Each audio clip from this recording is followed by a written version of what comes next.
Hola, ¿qué tal? ¿Cómo están? Muy buenos días, bienvenidos, bienvenidas a Asturias al Día. Comienza el programa en este lunes que tenemos por delante.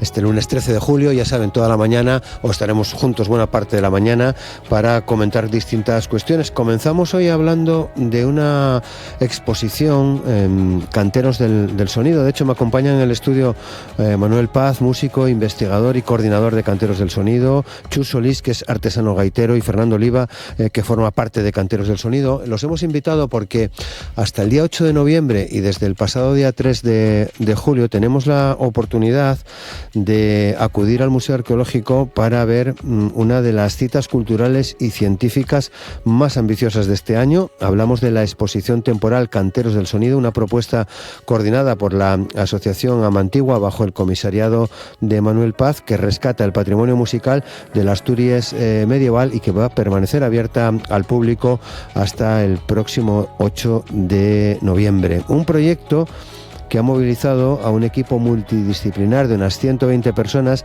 que incluye a historiadores, intérpretes, compositores y maestros artesanos para lograr trasladar la piedra a la madera y la cuerda. Se han empleado avanzados trabajos de escaneo y fotogrametría digital en alta definición, realizados expresamente por otro de nuestros invitados, por el técnico Fernando Oliva.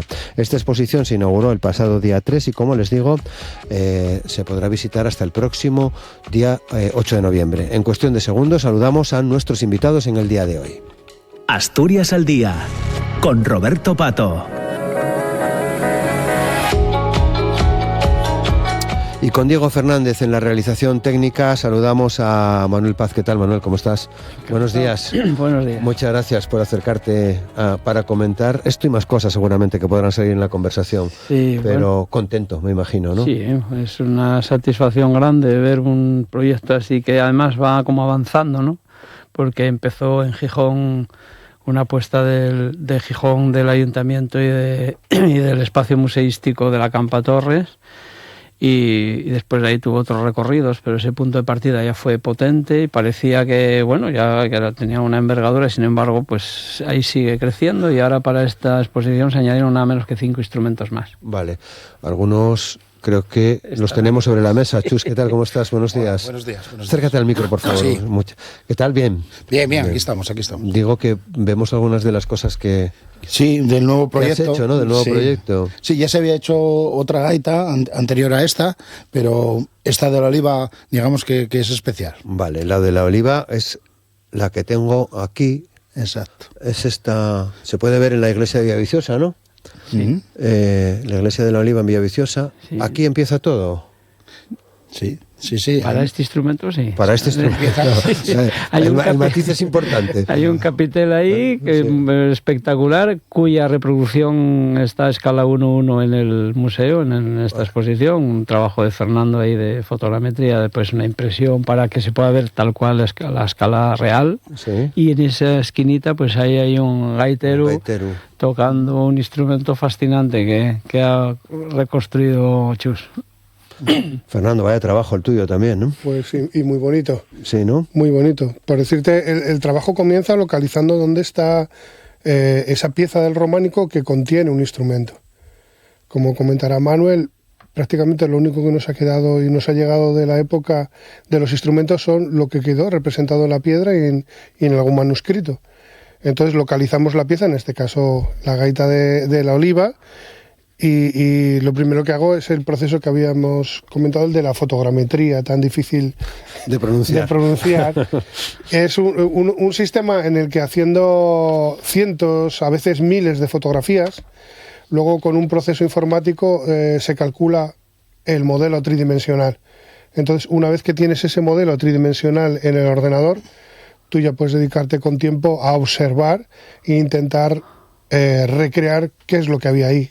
Intentar ver la mínima huella de la piedra para resolver qué es lo que representa esa talla. Vale. Bueno, luego nos metemos en más detalles, Manuel, porque si me permites, quería hacerte una pregunta en torno a otro de tus proyectos. Creo que mañana viajáis a Colombia en una nueva aventura de esas que organizas cada X tiempo, ¿no? Cada verano.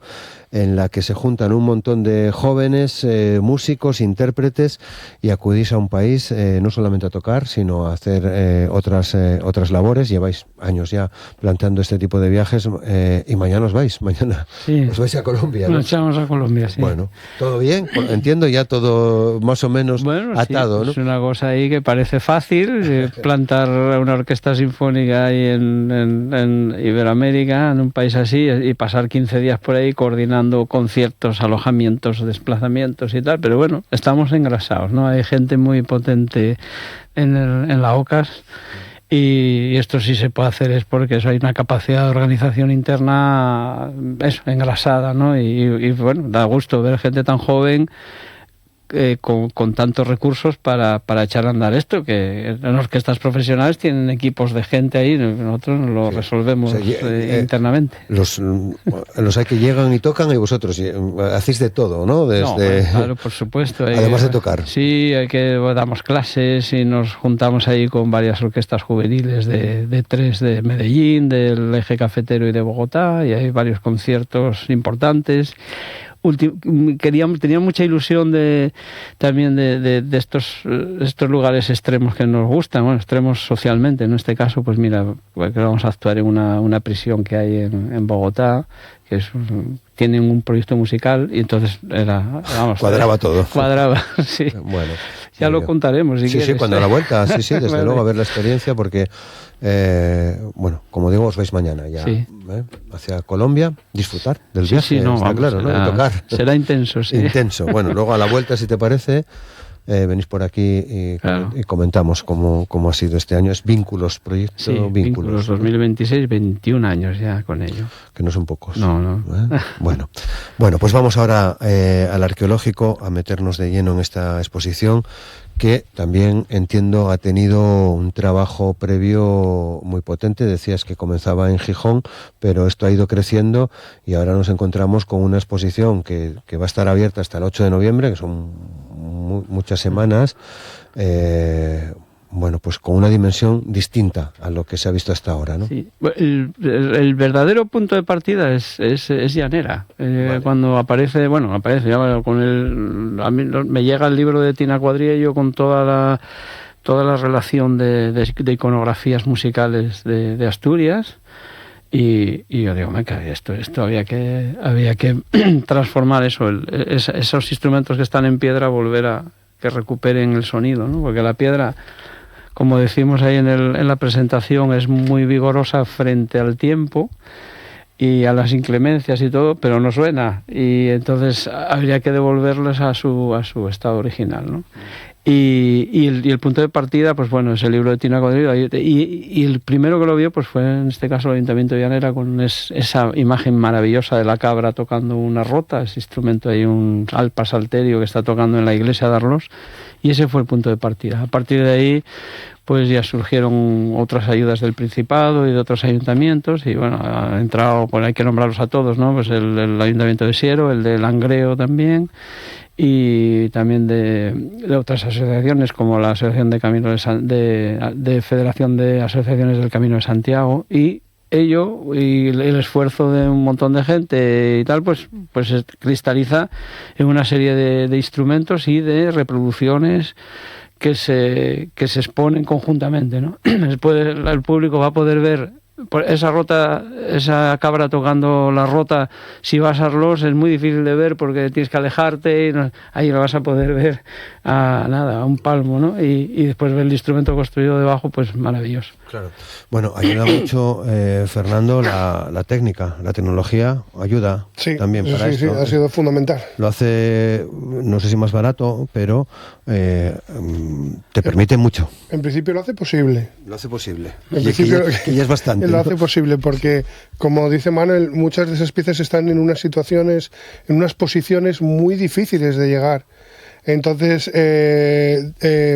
simplemente llevar ahí un escáner en 3D, pues a veces es muy, muy complicado, porque deberías pedir permisos para instalar andamiaje, y entonces nosotros la verdad es que nos hemos inventado un sistema. Hemos tenido que aplicar soluciones que de momento no sabemos que se utilicen en otros sitios. Por ejemplo, te puedo comentar perfectamente, Manuel, que nuestra solución para llegar es una pértiga de limpiar piscinas. Las pértigas de limpiar las piscinas, que son muy largas, ahí colocamos una cámara que utilizamos con una lente determinada y eso nos facilita llegar a alturas muy altas sin jugarnos la vida y tomar esas fotografías.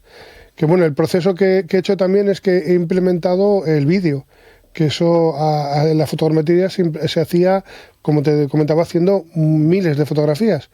Entonces para mí era muy difícil hacer 1000 fotografías incluso con la pértiga.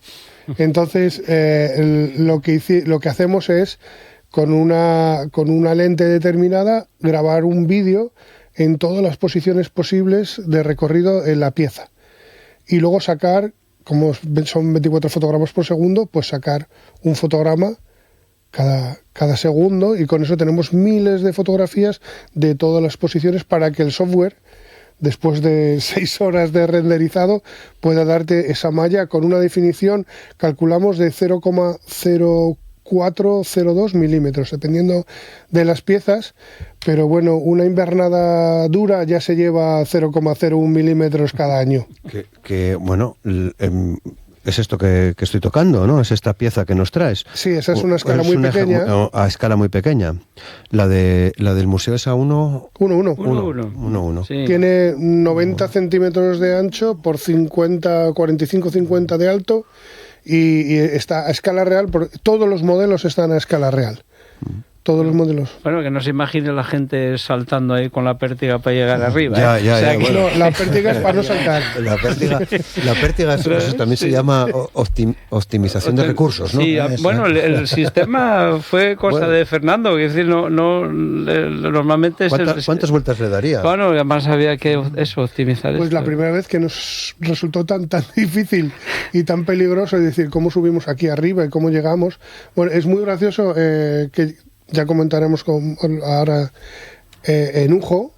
En Ujo lo que nos dejó el Ayuntamiento de Ujo fue el camión de colgar las luces de Navidad. Vale, con la cesta. Exactamente, y entonces por eso te digo, dependiendo de la accesibilidad de cada una de las piezas, pues tenemos que buscarnos la vida a ver cómo llegamos hasta ahí arriba para obtener el modelo, porque luego una vez que está en el ordenador, no tienes que pasarte horas subido un andamio a ver qué ves, sino que como ya lo tienes en 3D, con texturas, o sea, tienes un modelo exacto, pues puedes estar horas girándolo y girando a ver qué encuentras. Vale.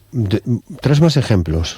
¿Tres más cosas? Estos son precisamente de la iglesia de Ujo, que tenemos una... Sí, hay una novedad maqueta. ahí. Es que son los 5 instrumentos... Sí. Lo nuevo para esta exposición, y una maqueta de la iglesia de Ujo, el estado original en el siglo XIII, antes de que la tiraran en 1923. Sí, te cuento, la iglesia de Ujo tenía una orientación este-oeste como todas las iglesias tradicionalmente, pero como se iban a ampliar las vías del ferrocarril, en un principio, en los años 20, iban a optar por derribarla. Y llegaron a un acuerdo. Sí, bueno, una iglesia románica vieja. Y entonces el tren.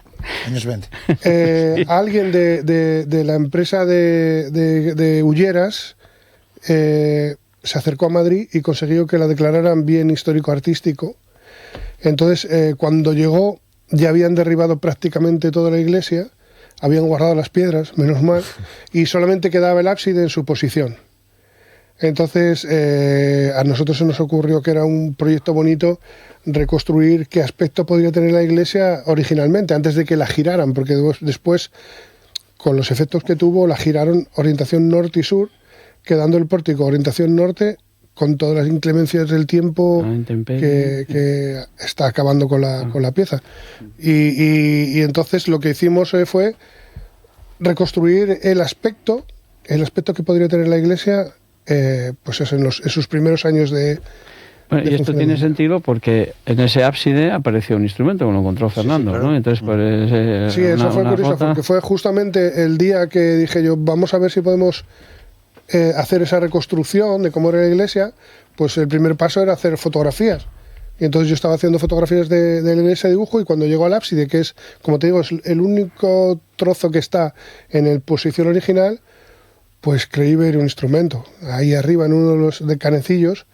Y entonces llamé a Manuel, le dije mira, que creo que estoy viendo este canecillo. Y me dijo Manuel, no, imposible, porque Manuel es de Ujo. Es mi pueblo, ¿cómo va a haber un instrumento ahí? Y que no lo sepas, ¿no? No, y además, y aparecieron, después encontró Fernando unas piedras rayadas que podían ser cuerdas, y ahí fue cuando llegamos con la góndola esta, y yo tuve el honor ahí de colocar, y era eso, no podía ser otra cosa, encajaron perfectamente, y tenían las cuerdas del instrumento, ahí no había duda, ¿no? Vale. Y ese instrumento se puede ver en la exposición, por supuesto. Hay un detallín aquí ahora, sí, que es una transición, ¿no? Claro, Fernando le toca hacer todo ese proceso de trasladar la piedra a un modelo que se pueda ver digitalmente y que se pueda sacar todo el partido que hay, y después esto hay que dar, toda esa información, las fotos y todo, se entrega a los artesanos, a los luthieres o los artesanos, como en el caso de Chus, ¿no? Y a partir de ahí, pues hay un trabajo fascinante del arte, que es que aquello tiene que sonar. Y claro, el cantero puede tallar con más o menos acierto y tal la pieza y el instrumento en cuestión, pero después, para que suene, tiene que tirar, el artesano tiene que tirar de la tradición y tiene que tirar para que eso suene. Hay una recreación, que no es una invención, ¿no? Porque la gente piensa, pero se están inventando instrumentos. No. Hay un punto de partida, que es una forma. Claro, el cantero no puede tallar la barra armónica por dentro de la rota de arroz, pero el que la va a construir sabe que si no pone esa barra armónica el instrumento puede colapsar. Y todo esto está dentro de esa tradición. Entonces es un proceso de arqueología musical como muy fascinante, claro. Pero bueno, eso, o sea, que Chus puede contar. Esa información, Chus, sí, me lo dejan a mí en el taller. Me dejaron así, sí. Haznos una gaita. Eso, que queremos una gaita de esto. Y tal. Oye, mira, fíjate cómo está. Y un tema muy complejo. A ver, el trabajo de Fernando y es impresionante, porque luego cuando tienes eso en el taller, no solo las fotos, sino también porque él luego hace una recreación 3D de los modelos, y yo puedo en el ordenador girar, buscar, ver, es como tener la pieza delante, y eso ayuda muchísimo, bueno, para ver cosas. Pero sí es verdad que al final lo que estamos viendo ahí es una representación de una gaita. Entonces no sabemos si de un boceto, si del natural, si de qué gaita. Eso sería como si os pido a vosotros ahora mismo que dibujéis una gaita, ¿no?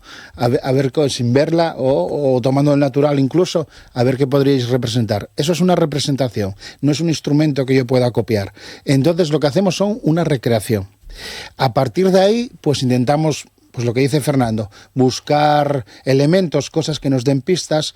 La verdad que esta talla, bueno, esta da más información que la anterior, porque la anterior... La anterior es de Gozón, de Manzaneda, Gozón, que es un canecillo bastante deteriorado y tal, ¿no? Y también, bueno, de ahí se consiguió Chus un trabajo. Hay alguna cuestión que nos da, lo que sí que información organológica prácticamente no tengo. Sé que hay un depósito de aire, porque se ve que hay un depósito de aire, no como lo tocaríamos actualmente la gaita asturiana, sino que coincide más con otros instrumentos más arcaicos que se mantienen en la música tradicional.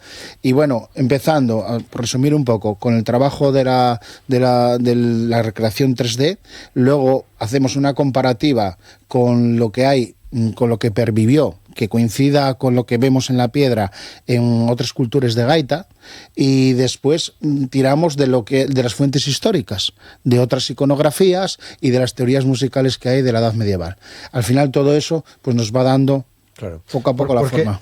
Bueno, tienes ahí, sí, tienes aquí un par de gaitas y, sí, y algo más. Sí, la pieza principal, que sería donde se toca. Vale. Una de las cosas que pudimos identificar, mira, eso fue Fernando el que me dijo, oye Chus, ¿viste que hay una forma de pipa al final? Entonces eso pues indicó la tipología del instrumento, que sería tipo albogue. O sea, en la piedra se ve que hay un remate que parece una pipa o un cuerno, mira, te lo enseña Fernando, y ves ahí que hay una parte... Eso está hecho a posta, o sea, el cantero tuvo que hacer esa curva, que de otra manera, si no, la hubiera hecho recta o de otra manera, ¿no? Mucho más sencilla. Y eso ya nos indicó que ahí había un tipo de pabellón que podía ser un albogue. Podría ser un albogue o también un oboe medieval. Yo lo interpreto como albogue porque es lo que pervivió en otras culturas, en gaitas más arcaicas. Entonces, ya empezamos que tenemos ya una tipología de albogue. Ya es algo. Vale. Y en la península ibérica tenemos muchos ejemplos de albogues, empezando por la Alboca, por ejemplo, en el País Vasco. Y eso ya nos da una pista un poquitín de lo que se intentaba representar ahí. Vale. Porque lo que Sí. estaba, perdona, lo que estaba claro era que no era un puntero recto como la Eso gaita es. tradicional asturiana actual. O sea, justo al terminar hacía una curva. Y entonces eso daba pie a pensar En este tipo de ese pabellones. cuerno que remata, que por cierto el sonido cambia. Muchísimo. Si no tiene nada que ver. Claro, bueno, vamos a los materiales, porque, claro, ahí hay un cuerno, ¿no? Sí, los materiales, claro, ahí hay otra investigación que es la tecnología medieval. ¿Qué disponían para hacer eso? Claro, es que el tema... Vamos a complicar un poco. Sí, el tema da para entretenerse mucho tiempo en el taller y pensar mucho.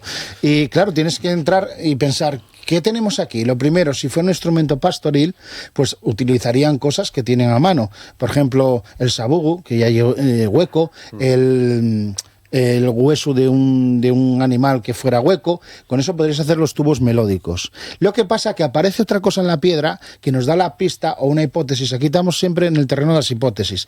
Entonces nos da la hipótesis de que podría ser un juglar, no un músico pastoril, porque hay una figura ahí que en primera instancia nosotros interpretamos como un oso, que puede ser cualquier cosa, claro, porque la piedra puede ser un gato, no sé, puede ser muchas cosas, pero que vaya al lado del músico indica que podría ser un juglar con un animal amaestrado. Lo que me dio la pista... O sea, un perro flauta. Sí, De la época. En este De caso, la un época, con oso todos los flauta. respetos. Bueno, Un oso flauta, en este caso. Un oso flauta. hay dos detalles en la talla, que ahí lo estás viendo en una escala muy pequeña, pero en una escala muy grande. En el museo... El museo, esta Pues, escala, perfecto. hay dos detalles. Ese animal, que fuera lo que fuera, tiene las orejas redondas. Son Vale, tiene sí, orejas sí. redondas, y luego está al lado, al capitel de al lado hay un jabalí y es Y un pandero o algo, ¿no? Sí, Sí, hay más instrumentos. hay más instrumentos, sí. Pero los jabalíes no les ponen las orejas redondas, les ponen las orejas más afiladas. Picudo, sí. Entonces yo pensando, animales que tengan las orejas redondas, pues un panda no vale. Entonces, y luego tiene una cuestión muy curiosa, que el cantero le hizo una especie de hendidura a eje del cráneo, que yo en ese momento no te das cuenta hasta que buscas fotos de osos, y te das cuenta que los osos tienen una hendidura en el cráneo que divide el cráneo como en dos secciones, y esta sección del eje la tienen un poquito más baja. Entonces eso nos dio la pista de que el cantero había visto a un gaitero con un oso. Claro. Puede ser. Eso se- Claro, puede ser, total- no, claro, A ver, son perfectamente. siempre hipótesis, ¿eh? Nos manejamos en eso. Pero eso sí que da la pista de que sería un instrumento más elaborado. Vale. Ya no sería un instrumento pastoril. Porque si era un juglar, era un músico profesional que andaba de mercado en mercado con su oso. Imagínate que eso es un espectáculo hoy en día. Como ahora. Tú pon un oso aquí en el estudio y ya verás qué show montamos. Entonces, No nos compliquemos. entonces imagínate. Y claro, eso da pistas para entender que los materiales y la tecnología era más que el pastoril. Ya sería un instrumento elaborado de otra manera, con otros materiales como el cuerno, el boje, lo que vemos aquí ahora. De todas formas, luego vamos a la gaita, pero Manuel, hay mucha información escrita, hay mucho trabajo de investigación en torno al románico y a las representaciones del románico, ¿no? Si hacemos un viaje por Asturias, por el norte de Palencia, por esta zona norte, nos encontramos con que hay muchos estudios sobre la presencia del diablo, sobre el sexo, sobre... Bueno. vamos, que en el románico contaban muchas cosas. Fíjate, También la música, ¿no? Sí. Pero hay una cosa muy fascinante de esa época, ¿no? Que es que o sea, hay poca documentación escrita. O sea, claro, en realidad pues, había muchísima tradición oral. Vale. Porque ¿qué se escribía? Escribían Bueno, sí, claro. los monasterios, los monjes, sí. Se dedicaron menos mal, porque si no se hubiera perdido todo, ¿eh? Porque fueron 1000 años tremendos en muchísimas cosas. La gente no sabía leer y escribir, pero es que había nobles y reyes que no sabían leer y escribir, no había esa necesidad. Por tanto, esas representaciones en piedra hacían esa función pedagógica para enseñar pues lo que eran las escrituras, lo que eran los ritos eclesiásticos y todo esto.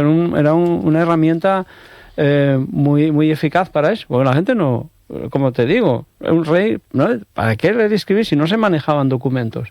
Entonces, claro, conseguir información escrita sobre eso. Me acuerdo en una conferencia que dimos y preguntan, bueno, ¿y qué maderas usaban y tal? Digo, no se sabe. O sea, hay que tirar de qué maderas había en la época y en la zona y está. Pero no, nadie escribió. No, o sea, se escribían cosas muy puntuales y cosas trascendentales de documentos tal o de textos antiguos que los monjes tal.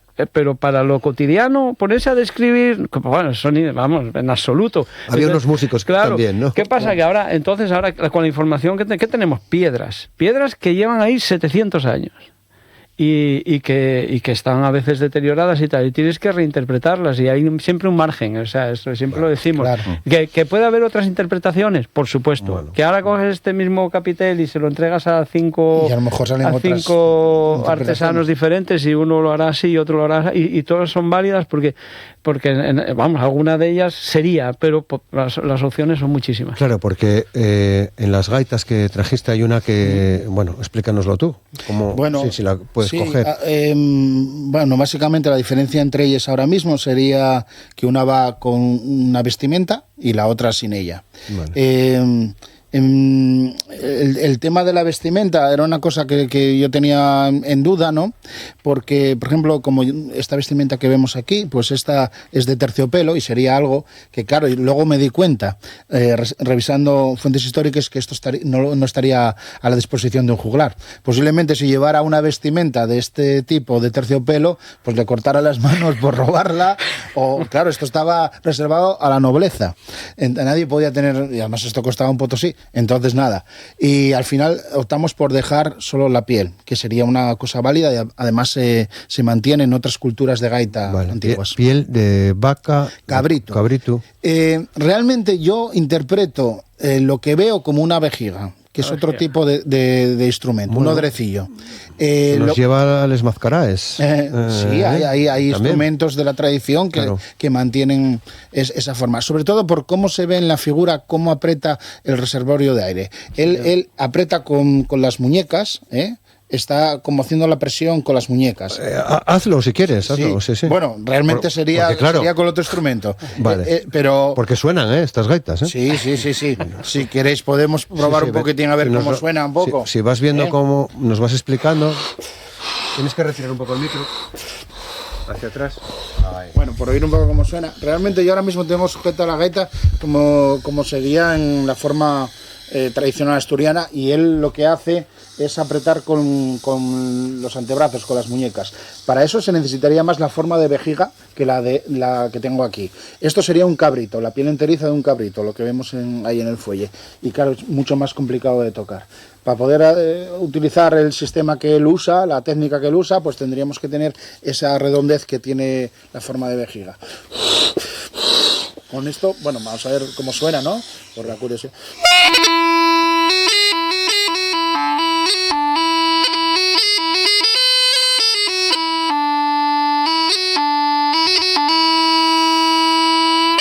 Bueno, por hacerse una idea, no tiene nada que ver con el sonido de una gaita actual. Ya. Bueno, pero no suena nada mal, ¿no? No, suena maravilloso. Suena medieval. Suena medieval, ¿eh? Sí, a ver, al final es un instrumento que... Levanta el micro, por favor. Vamos allá.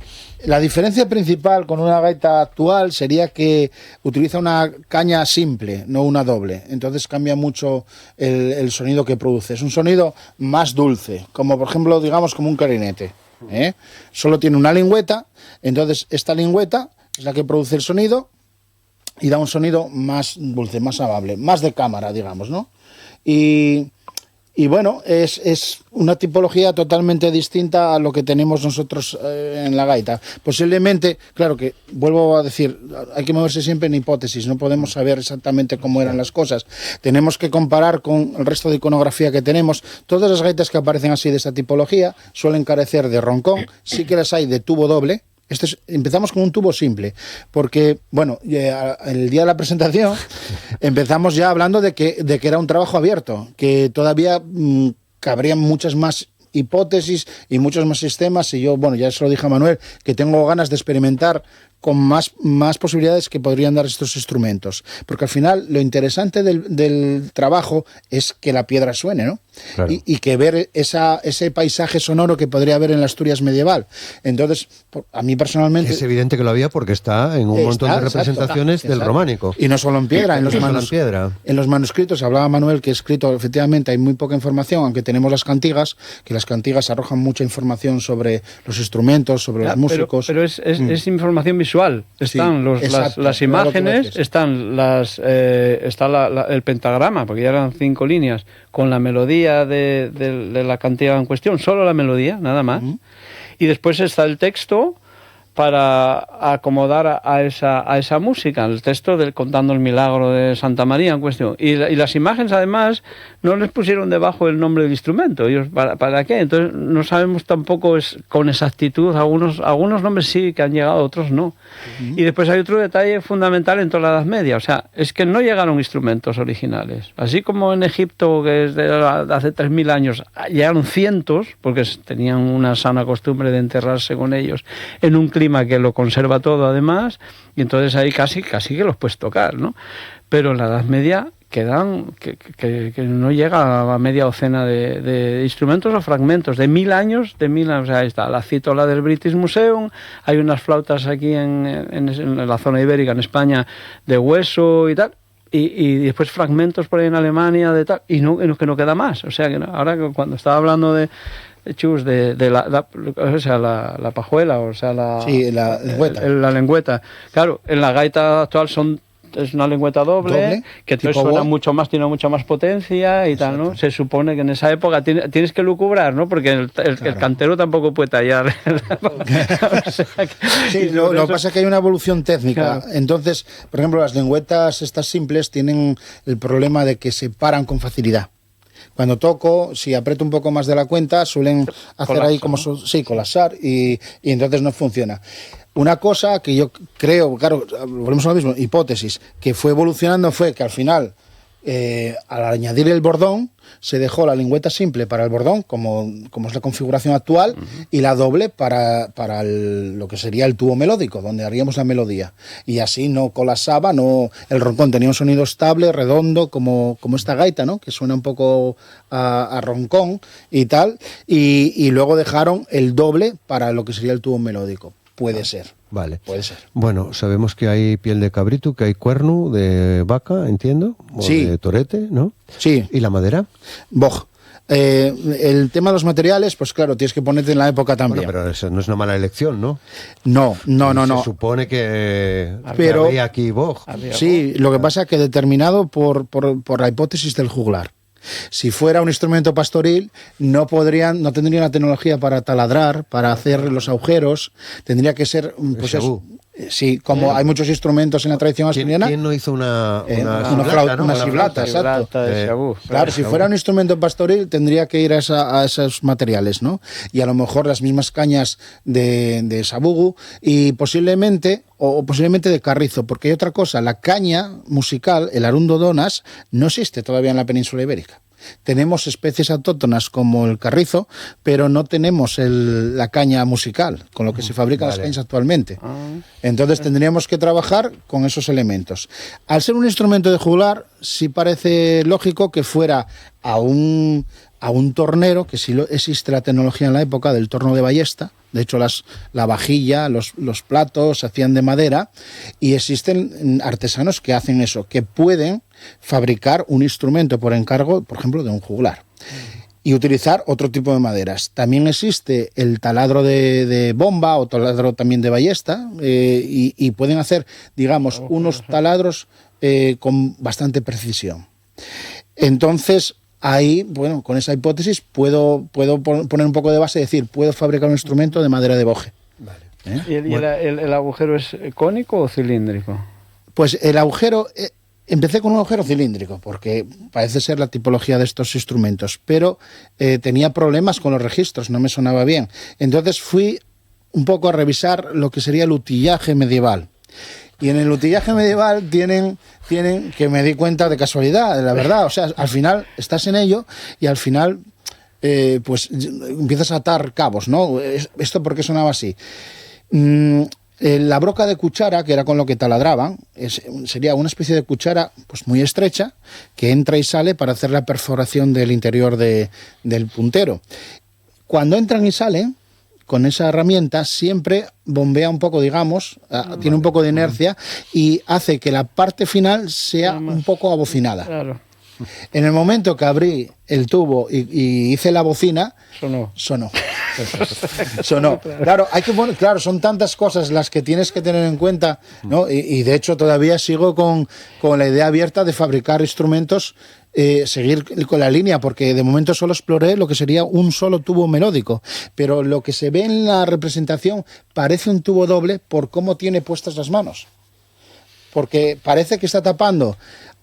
Claro, hay que interpretar mucho. Volvemos a otra vez. Sería la hipótesis del tubo doble. Otra hipótesis, que sería que está tapando pues 2 tubos. Permíteme un momento, Manuel. Sí. Sería 2 tubos a la vez. Así. A lo mejor con la primera falange del dedo tapando un tubo y con la tercera o la segunda tapando el otro. Bueno, y teniendo 2 tubos a la vez unidos en el cuerno. Claro, el instrumento ahí gana en sonoridad espectacular. Claro, bueno, y tendríamos un principio, digamos, de polifonía. Aquí tenemos que ver todas las marcha atrás que tienes aquí. O sea, esto está todo tuneado. Pero sí, ahí se ven 8 agujeros, pero debe haber como 20 no sé cuántos. Si tuvieras que fabricar un tubo cada vez que pruebas los agujeros, tendrías que tener ahí una... la técnica es como un bombardeo. Voy haciendo agujeros y voy probando y tapando otros. De todas formas, vaya joya que pusieron en tus manos, Fernando y Manuel, para reconstruir esto, ¿no? Para ti tuvo que ser... Sí, me acordé de ellos todos los días. No, y vaya suerte tener a Chus en el equipo, porque es una gozada cómo es capaz de llevarlo todo y experimentarlo todo y tener esa capacidad y tal. Eso no lo puede todo el mundo. Todo esto hasta el 8 de noviembre en el Museo Arqueológico. Pero claro, Manuel, ¿cómo ligamos esto a otros estudios, a otros trabajos que estoy seguro se están desarrollando en otras zonas del país y seguramente del mundo? Bueno, lo que es en el ámbito de la música medieval, pues sí, hay proyectos. Mira, hace poco he podido estar en Montpellier, que tienen una escuela de música que es vinculada a la Universidad de Montpellier, exclusivamente con música medieval. Son especialistas en eso y la verdad es que tiene una experiencia, por eso fui allí a ver qué pasaba, ¿no? Y muy interesante, ¿no? Y sí se han recuperado, claro, instrumentos de cada época. Quizá aquí en España y en Asturias concretamente tenemos la suerte de que hay unas fuentes son muy interesantes, muy potentes, por el Camino de Santiago también. Y claro, Asturias está en ese Camino de Santiago y eso era un flujo de información increíble. O sea, el invento del Camino de Santiago, que fue un invento maravilloso. Está festejando además este fin de semana. Sí, claro, el origen del camino. Potente, ¿no? Sí. Entonces, España tiene muchas fuentes, aparte, bueno, esas cantigas de Alfonso X Sabio son insuperables por la información que lleva. Todo el románico que hay justo en el eje de lo que es el camino, y aquí en Asturias pues teníamos un patrimonio que estaba como bastante dormido, ¿no? O sea, conocido por especialistas, pero poco más, ¿no? Y bueno, es un tema que había que descubrir y disfrutar, ¿no? También, como escuchamos ahí de pronto la gaita del oliva sonando, que podía haber otras, como insistimos, otras 3 o 4 modelos más, pero poder volver a escuchar los instrumentos me parece muy fascinante y muy divertido también, ¿eh? Claro, porque pienso en otros instrumentos antiguos, no sé, de la época romana, que conocemos a través del cine, que dudo, claro, ahora me planteo, bueno, esos clarines con los que se recibían a los emperadores y demás, ¿existían o es un invento cinematográfico? Porque me consta que hay también gente que está trabajando en ese ámbito, ¿no?, de la reconstrucción de instrumentos. Bueno, y los que he visto poco se parecen a... Bueno, fíjate, yo creo que de Roma se conservan Mira, hay una trompa romana muy espectacular que se conservó por la erupción del volcán en el año 78 en Pompeya. Y esa reconstrucción la hizo Abraham Cupeiro, que también está en nuestro proyecto. Sí, ahí quería ir. Abraham reconstruyó el cuerno que está en la iglesia de Ceares, en Gijón. Y Abraham, pues, bueno, es que esos instrumentos, al ser de metal, pues tienen más probabilidades en eso, en excavaciones. Ha aparecido hace poco, de hecho lo comenté con él, ¿no? Me acabo de enterar de esto, un carnix, que eso Fernando sabe mucho de ello. Es un instrumento todavía anterior a los romanos, ¿no? De las tribus célticas. Y bueno, la suerte también es que muchos jefes tribales se enterraban no solo con armamento, sino con alguno de esos instrumentos. Y uno de los que Abraham Cupeiro ha reconstruido es un carnix que apareció en Britania, en la antigua Britania, sí, en un enterramiento de un señor. Y la trompa esta romana, pues sí, estaba ahí en Pompeya, y ya se fue Abraham, ya me lo contó, y nada, como él, además de músico, es fabricante, él mismo se fabricó el instrumento, y bueno, pues suena como suena, sí, vamos, sí, estaba lo perfectamente vi, pensado para lo que era, ¿no? Imagínate ahí una banda de tal, ¿no? Con 40 tíos tocando aquello, vamos, y aterraban a todo Quisque, ¿no? Después cada cosa tiene su matiz, y abres aquí en esto, un día hablando con Chus, ¿no? Abrías una puerta y de pronto ¡pum!, te aparece un mundo completo, ¿no? Con esta gaita pasaban. Este cuerno de Ceares, pues es una escena de caza, está en un capitel allí, ¿no? Y esta es una escena de caza, se ve el jabalí, no sé cuánto. Y entonces te pones a indagar sobre el instrumento, y sí, es un instrumento muy simple, o sea, un cuerno, nada más, con un agujero ahí que se hace con un hierro al rojo para cauterizar el agujero para que no, si no funciona bien, no vale taladrar, hay que cauterizarlo. Y entonces, con ese cuerno y poniendo la mano así, pues hacías unos sonidos, no da mucho más de sí eso, ¿no? Dará un armónico por ahí, poco. Bueno, yo cuando lo vi tocar, sí, no pero esperaba que hiciera todo eso. No, porque después ya se pusieron agujeros, pero antes sin agujeros valía para dar señales de la caza, ¿no? Avisos, oye, pues va a ir a un sitio o a otro, o señales militares, ¿no? También lo mismo. Pero de ese instrumento le ponen agujeros, y eso en manos de un artista, ¿no? De un músico de tal, pues eso empieza a evolucionar, y ese cuerno es el antecedente de la trompa actual. O sea, es línea directa con la trompa actual, que es un instrumento fundamental en el sinfonismo, de la música sinfónica. Es un instrumento absolutamente fundamental. Que Richard Strauss decía que la trompa era el alma de la orquesta, ¿no? Y eso sale de un instrumento medieval que era un cuerno. Hay una cosa muy curiosa en Ceares, donde está el cuerno de Ceares, haciendo la recreación, de repente llamé a Manuel y dije, no te lo vas a creer, Manuel, pero en una esquina del capitel hay un asesinato. Y entonces Manuel, supongo que era por teléfono, pero la cara debió ser parecida. ¿Y cómo es esto? Entonces, si te fijas en el lateral del capitel, el cantero quiso dejar testimonio. Yo no he encontrado en todo lo que he estudiado y leído algo igual, ninguna referencia, porque podría ser una referencia a algo bíblico, que solían contar un relato, pero no hay ningún hecho.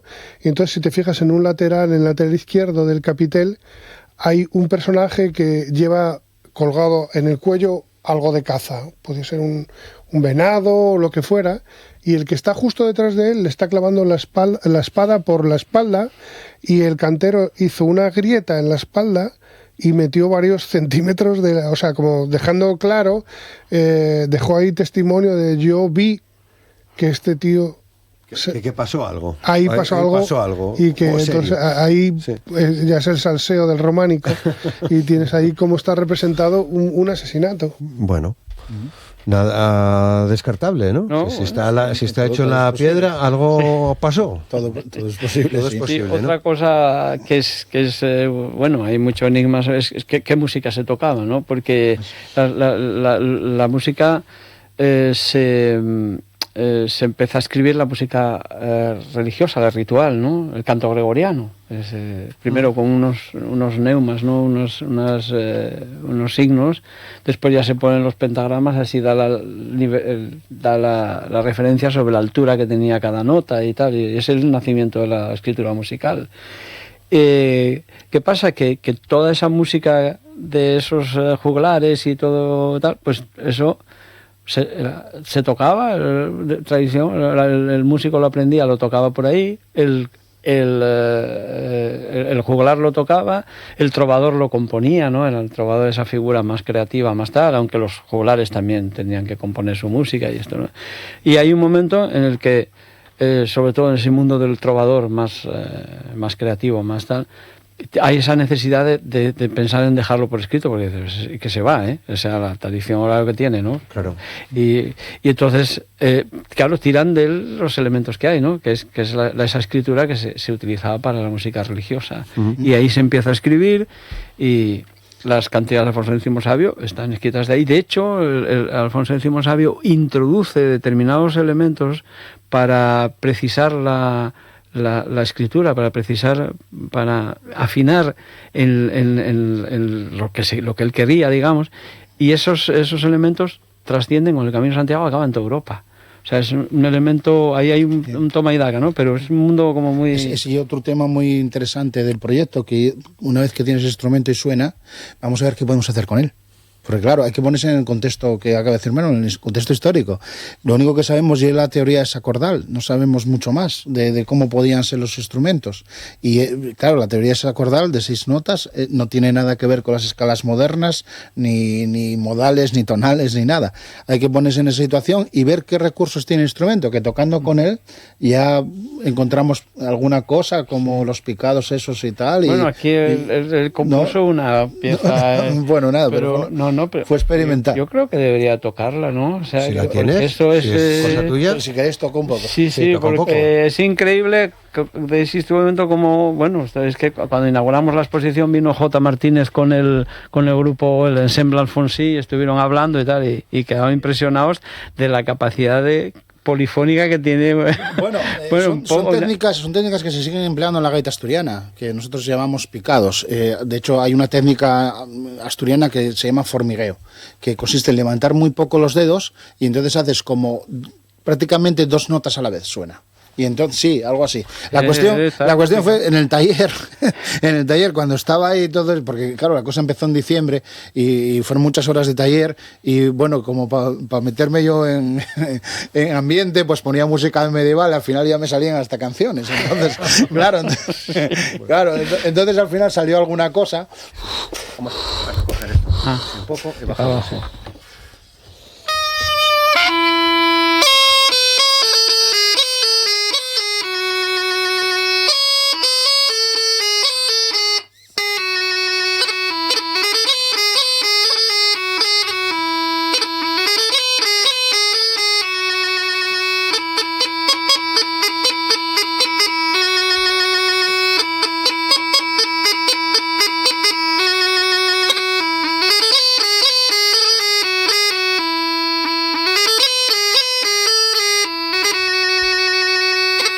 Esa técnica es levantar muy poco los dedos, y entonces aparece ahí como una especie de contrapunto.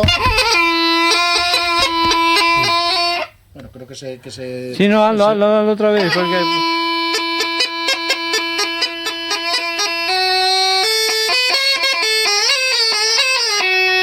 Bueno, para ver la diferencia... Bueno, los instrumentos dan de sí, se podría sacar, y eso solo estamos probando con un tubo melódico. Si tuviera 2 tubos, podría en una mano... ¿Lo siguiente? Claro, sería lo siguiente. Lo que queremos construir lo siguiente sería, en un tubo podría hacer un acompañamiento, o incluso podría utilizarlo como bordón y tocar la melodía en el otro tubo, o juntos. Entonces ya empezaríamos a hablar de una polifonía primitiva, digamos, o tal vez por lo menos un acompañamiento al otro tubo. Estos instrumentos tienen mucho que decir todavía, porque en manos de músicos y intentando recrear el repertorio de la época, podemos ver pues qué técnicas podrían utilizar, que incluso yo creo que se conservan en la tradición de gaitas actuales, no solo la gaita asturiana, sino que en gaitas de otras culturas. Hay el tulum, por ejemplo, que es un instrumento similar, pues tienen sus propias técnicas de polifonía y de tocar repertorios más complicados de lo que pensamos.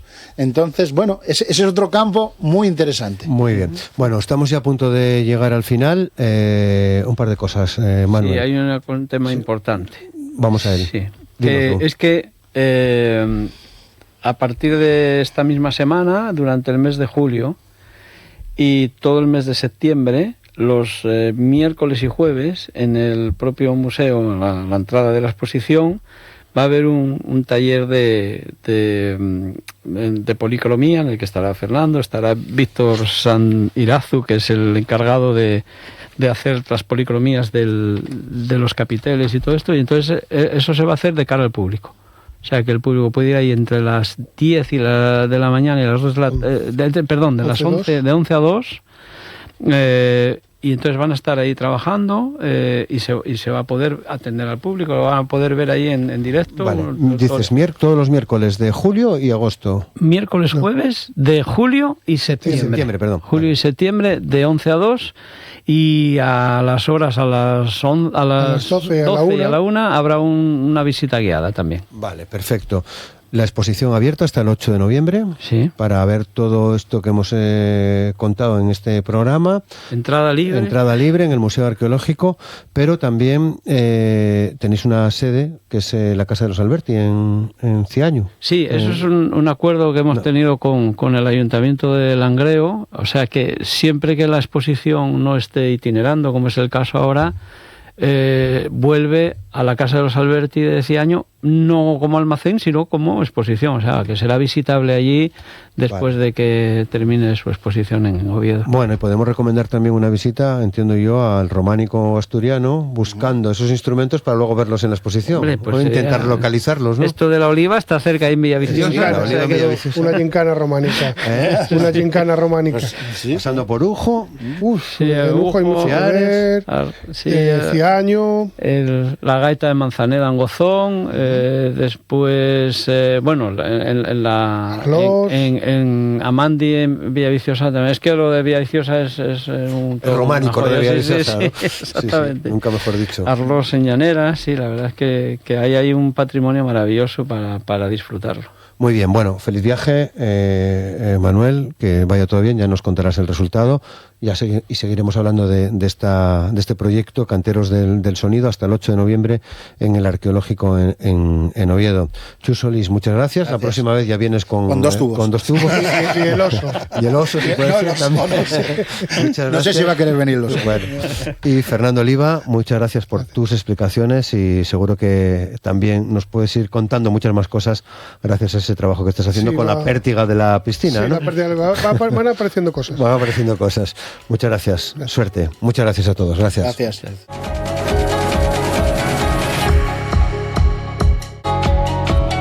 Hoy en la entrevista del programa, en la entrevista de Asturias al Día, vamos a compartir espacio y conversación con el alcalde de Langreo, con Roberto Marcos García, a quien ya saludamos. ¿Qué tal, alcalde? ¿Cómo estás? Muy buenos días. Muchas gracias por acercarte a los estudios para conversar con nosotros sobre cuestiones que tienen, creo que, bastante actualidad, mucha vigencia en algunos casos y en algunos temas, bueno, donde con el foco puesto, digamos, en Langreo, ¿no? Pienso, y si te parece, entramos ya, alcalde, en la situación del tallerón de Barros, el tallerón de Duro Felguera, esa negociación que tienen con la empresa Indra.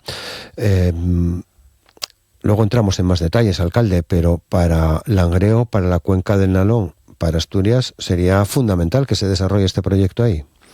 Yo creo que sería vital. Los que vivimos en Langreo, yo ya me siento langreano después de tantos años, tenemos la sensación de que llevamos más de 26 años escuchando constantemente promesas. Desde siempre hemos escuchado hablar de que Langreo necesita un proyecto tractor que sea capaz de devolver toda la industria y todo el movimiento de talleres y de bienes de consumo que había en la cuenca. Nosotros creemos que este es el proyecto, creemos que este es el momento y que no debemos de dejarlo pasar. Estamos hablando de una inversión que puede significar más de 100 puestos de trabajo directos, más todo lo que puede atraer a su alrededor. Sería una empresa que generaría empleo, que generaría bienestar y que seguro que iba a ser muy buena, tanto para Langreo como para Nalón como para toda Asturias. Bueno, ¿qué está pasando con Duro? ¿Entiendes esas reticencias para vender el tallerón, para llegar a un acuerdo con Indra? Yo no sabría decirte exactamente qué es todo lo que está pasando, porque esto parece como cuando estás en una tabla de surf en medio del mar y las olas te suben y te bajan. Hay momentos donde todo se ve de frente, hay otros momentos donde te ves que parece que hay dificultad. Esto depende de cómo se levanten los que escriben en la Nueva España. Desde el gobierno y desde Indra nos transmiten tranquilidad y confianza. La Nueva España constantemente saca una serie de noticias que nos transmiten muchas inseguridades. No sabemos a ciencia cierta qué es lo que ellos tienen, qué es lo que saben, qué es lo que están intentando transmitir. En conversaciones tanto con el presidente de Indra como con el presidente del Principado como con el propio consejero nos transmiten una tranquilidad total. Hay una negociación, están sentados, están hablando, están intentando llegar a un acuerdo y eso es donde están las cosas. Es cierto que desde el principio Indra tiene previsto como 3 patas para su proyecto, una en León, otra en Galicia y otra en Asturias, que son perfectamente compatibles las 3 y que quieren sacar adelante las 3. Esas son palabras del presidente de Indra. Entonces nosotros esperamos y confiamos en que esto se haga realidad. Por otro lado, hemos puesto en marcha otra vía. Es decir, si estas conversaciones, si todo esto no llega a buen puerto, nosotros pedimos que se alcance un compromiso político muy claro por Langreo y por la cuenca del Nalón y que si es preciso pues se llegue a expropiar este taller para que se pueda instalar allí la empresa y se lleve adelante este proyecto tractor para la cuenca del Nalón. Bueno, que enlaza esto último que acabas de decir con una propuesta que conocíamos este fin de semana por parte de Izquierda Unida, ¿no? Que viene a decir más o menos lo que nos acabas de contar, alcalde. Sí, lo que buscamos es un compromiso serio. Es decir, no dudamos en ningún momento ni de la palabra del presidente, ni del consejero, ni del presidente de Indra, de que se está negociando y se está intentando llegar adelante con todo ello, pero nosotros queremos que se apueste claramente porque esto llegue a buen término. Entendemos que el tiempo no corre a nuestro favor, que hay que tomar decisiones claras y por eso hemos optado por esta propuesta. Bueno, ocurre que Duro vuelve a Langreo. Sí, es una gran noticia.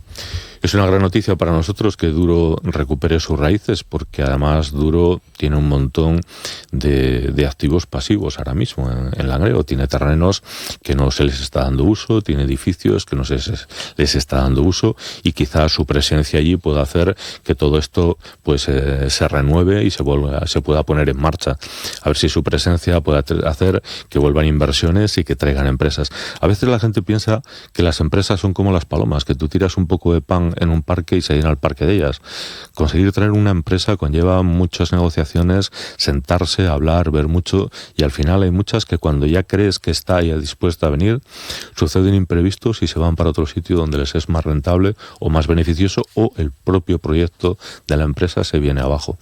Entonces, el hecho de que Duro Felguera haya querido regresar a sus raíces e instalarse en Valnalón, para nosotros es una posibilidad de inversiones, de mejora, de que ponga en valor todos los activos que tiene ahora mismo en situación de parado, ¿no? Claro, yo sé que el alcalde de Langreo tiene que ser seguramente políticamente correcto, pero ¿hay cierto resquemor con Duro? Hombre, yo no diría que hay cierto resquemor. A nivel social, en diversos grupos o movimientos puedes escuchar pues una serie de conversaciones donde sí como que parece que hay una especie como de deuda que Duro dejó en Langreo y que no cubrió. Nosotros no hablamos de resquemor, porque cuando hablas con empresas y hablas de negocios, tienes que tener bien claro que una empresa no son hermanitas de los ancianos desamparados, sino que lo que buscan es un beneficio y satisfacer a una serie de accionistas que forman parte de esa empresa.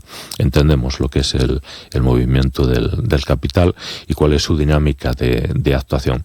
Lo que nosotros sí hemos pedido desde el principio es que tengan un compromiso claro con Langreo, que sean conscientes de que la Felguera surgió alrededor de ellos y que ellos se han beneficiado de ese crecimiento de la Felguera. Mientras fue interesante, ellos invirtieron en la Felguera, estuvieron en la Felguera, pero nosotros consideramos que la Felguera sigue siendo interesante y Langreo sigue siendo importante para Duro y que es preciso que siga invirtiendo allí. Bien, bueno, pues veremos a ver qué ocurre. No sé si en los próximos días habrá noticias en torno a Duro, Indra, el tallerón. Esperemos que cuando acabe noticias el positivas, verano, me refiero. Sí, esperemos que cuando acabe el verano podamos tener noticias positivas. Y eso que llevamos una temporada que yo casi me siento como Miguel Muñoz. ¿Te acuerdas de aquel entrenador de la selección que decían que tenía una flor en el culo? Bueno. Pues más o menos nosotros estamos viendo pues que están saliendo cosas que llevan mucho tiempo paradas y que ahora pues están alcanzando el término de obras que costó mucho sacarlas adelante, que hubo mucho esfuerzo, y lo que es la coincidencia que ahora cuando estamos nosotros pues se terminan y llegan a su fin. Estamos hablando del Palacio de Justicia, del soterramiento, la urbanización del soterramiento, el inicio de la limpieza de los ríos desde el Puente del Hada hasta Peñarrubia. O sea, estamos viendo muchas cosas, ¿no? El saneamiento del río Montés. Son trabajos de muchos años, de mucho esfuerzo, de muchas cosas que parece que ahora están culminando. A mí personalmente me queda la espina de la lavandería, porque yo me acuerdo que allá por el 2003, 2004 se hizo la promesa de que se iba a hacer una lavandería en los terrenos de Modesta, y 26, 24, 22 años, 23 años después seguimos en Langreo esperando la definitiva instalación de esa lavandería. Parece que va avanzando muy bien, pero con paso demasiado lento para instalarse en los antiguos terrenos de Nitrastur. Esperemos que esto también llegue a buen término y que dentro de poco pues podamos decir que definitivamente la lavandería ya se ha instalado, que va a ser todo un polígono. Bueno, el cambio es evidente con el soterramiento, por referirme a ello, porque de ahí me va a llevar, como ya se puede imaginar, como ya te puedes imaginar, Roberto, alcalde, a otro par de temas, pero el cambio es evidente. Es verdad que ahora se ve de manera atropellada, entre comillas, porque como hay obras en el puente atirantado, tienes que cruzar el barrio del puente, estás viendo también lo que seguro que mucha gente hasta descubre que había ahí un langreo. Pero viendo cómo avanza también todo lo que es los terrenos que se liberan del soterramiento, ¿no? Va a quedar un sitio precioso. Yo tengo una preocupación porque estamos comprobando todos cómo las temperaturas están subiendo mucho en Asturias, ¿no? Hay gente que no cree en el cambio climático, bueno, cada uno que crea en lo que quiere, pero la realidad al final se impone.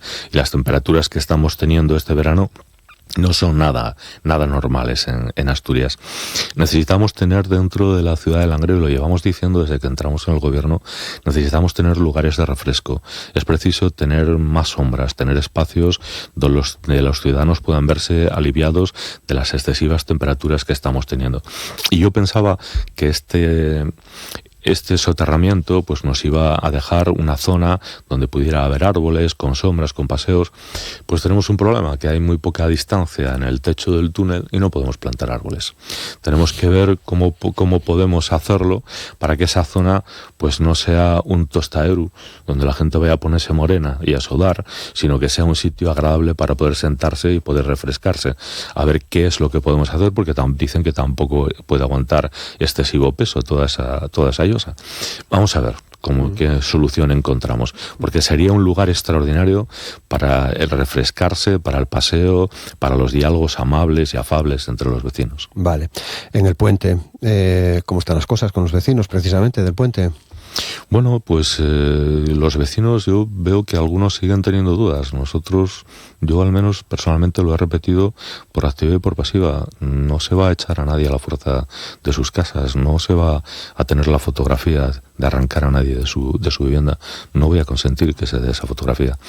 Hemos hablado con ellos y ya hemos visto pues que hay una serie de vecinos que no están a favor de la expropiación de sus viviendas, están en su derecho. Nosotros lo entendemos, entonces lo que hacemos es cambiar el objetivo. Empezaremos a negociar por otra zona, pondremos en marcha otras unidades de actuación y veremos si es posible pues llevar a cabo no solo el PERI del puente, sino también esa reserva regional de terreno para construir viviendas que son cada vez más necesarias.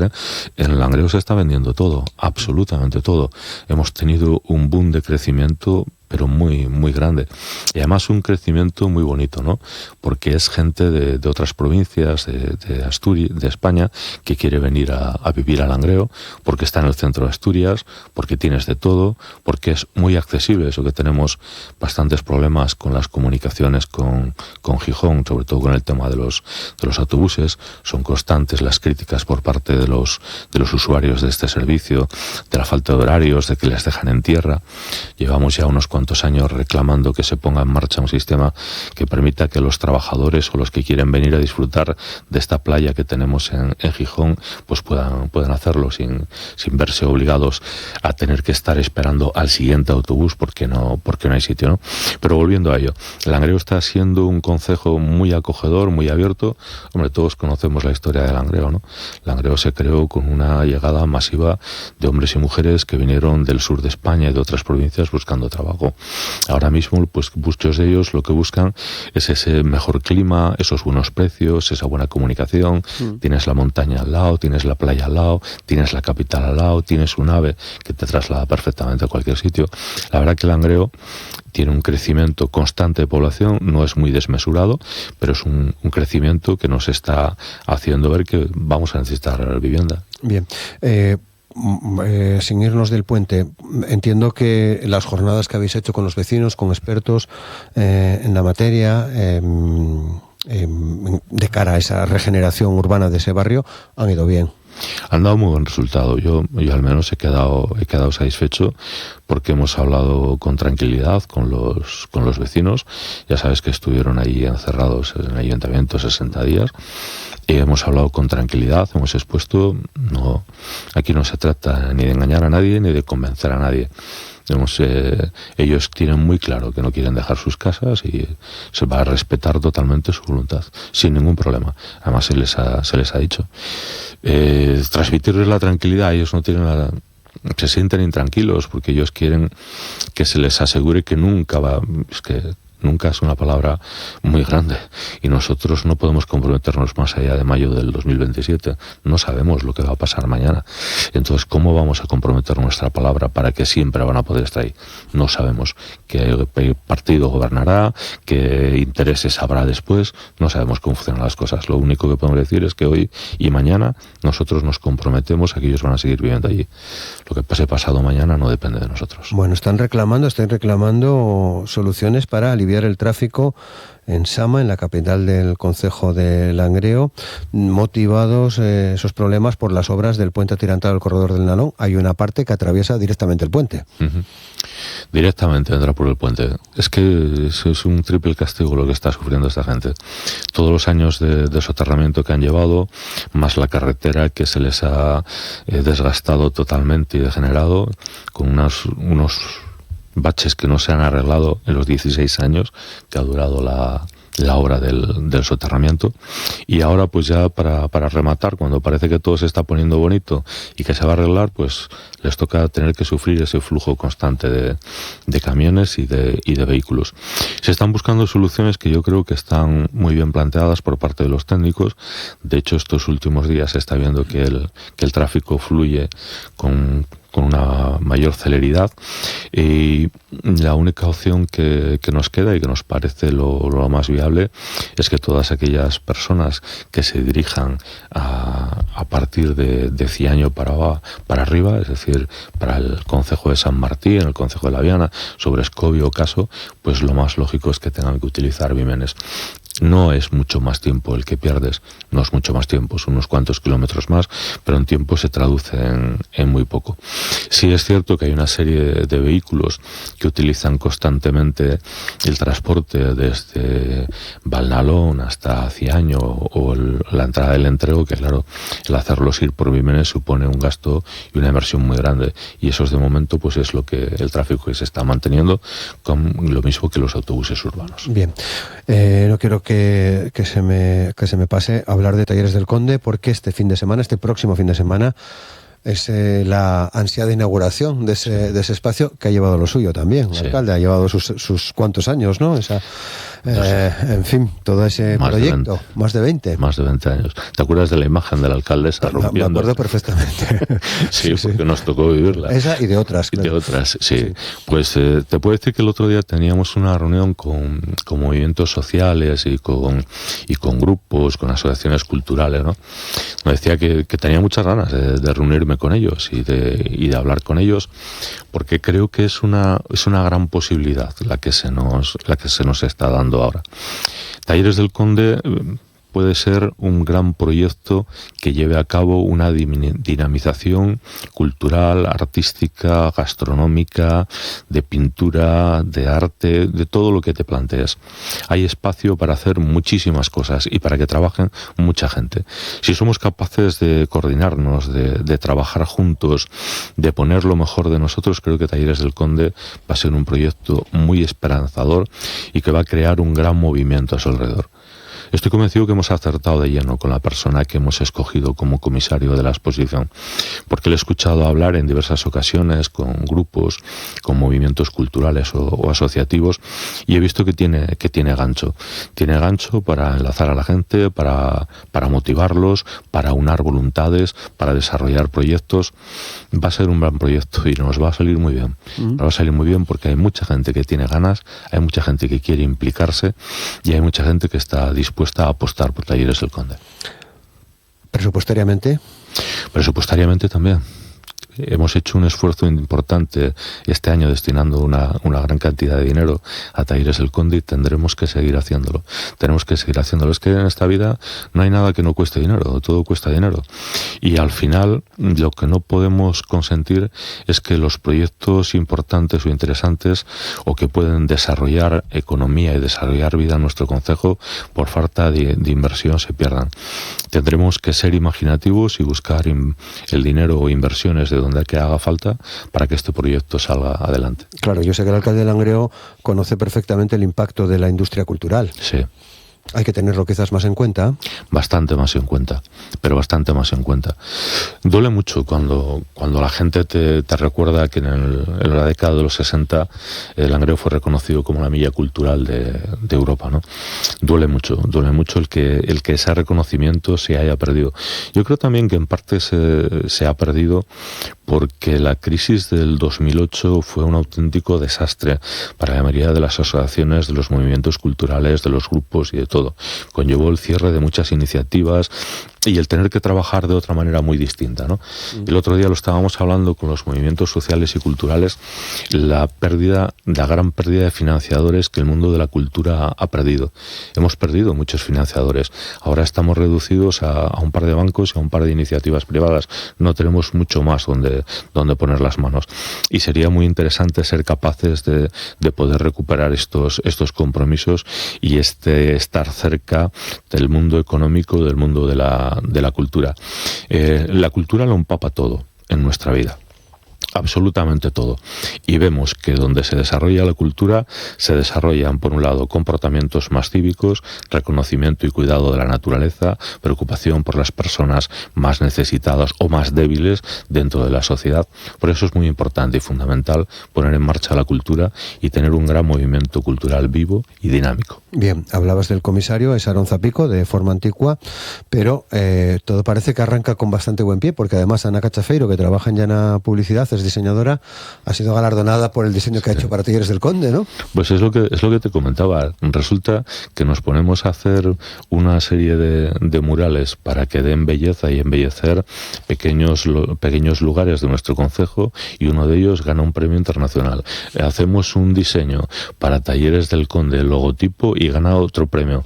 Que estamos de buenas, hombre, que parece que el Langreo al fin, después de tantos años de postración, se levanta y empieza a mirar frente a frente al futuro. Vale, hay una pregunta más, alcalde, si no ya me comprometo a que vengas otra vez y podamos desarrollarla ampliamente, pero leía días atrás que estáis trabajando en una nueva etapa para el Credine. Sí. Básicamente, ¿en qué estáis pensando? Pues mira, tenía que haberse firmado ya. Habían dicho que lo iban a firmar a finales de junio, ya estamos a mediados de julio y todavía no se ha firmado. Los tiempos de la administración son sumamente complicados y hay varias administraciones implicadas. Está el Ministerio, 2 consejerías, estamos nosotros también como ayuntamiento. Estamos pendientes de que se firme el convenio entre el Inserso, la Consejería de Sanidad y la Consejería de Derechos Sociales para dar contenido y vida al Credine. Fundamentalmente, ¿qué es lo que se pretende? Pues mira, se pretende dotar al Credine de los medios necesarios para que dé sentido a aquello que le creó.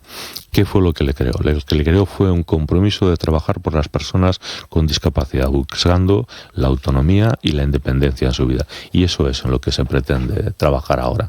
Ese es el compromiso. Tenemos una parte residencial que se prevé que ya para diciembre se empiecen a utilizar distintas camas. Ahora mismo hay un par de trabajos que se están llevando a cabo con personas con discapacidades neuronales para facilitar su autonomía y su independencia, y pretendemos que todo eso se amplíe para rellenar de contenido este gran centro que fue una petición de la ciudadanía de toda la cuenca del Nalón. No era exactamente esto lo que nosotros reclamábamos, pero vemos que con esta nueva inversión o este compromiso que pretenden alcanzar ahora, sí es cierto que se puede dar sentido a las principales reivindicaciones que hacíamos con el Hospital de Parapléjicos. Bien. Quedamos ya emplazados para otra ocasión. Hoy lo tenemos que dejar aquí. Roberto García, alcalde de Langreo, muchas gracias por compartir este tiempo con nosotros. Gracias a ti. Que vaya bien. Saludos. Gracias. Hoy vamos a cerrar el recorrido de Asturias al Día charlando de música, seguramente, de manera general, pero posiblemente la música nos lleve a otros lugares, veremos, porque recuperamos hoy, para bien del programa, para mejorar nuestra salud en general, a nuestra querida colaboradora Zaira Rodríguez Mediavilla, que estuvo con nosotros en recientes etapas, muchos días hablándonos de qué hablabas en realidad, Zaira. De música, ¿no? Vale, era música. Era lo tuyo. música, sí. Vale. Música y libros, ¿no? A veces también. También, bueno. Pues hoy, si te parece, vamos por ahí. Vamos a charlar un poco sobre cómo vienen las cosas en el verano. Podemos comenzar con una canción. Venga, pues vamos a ella.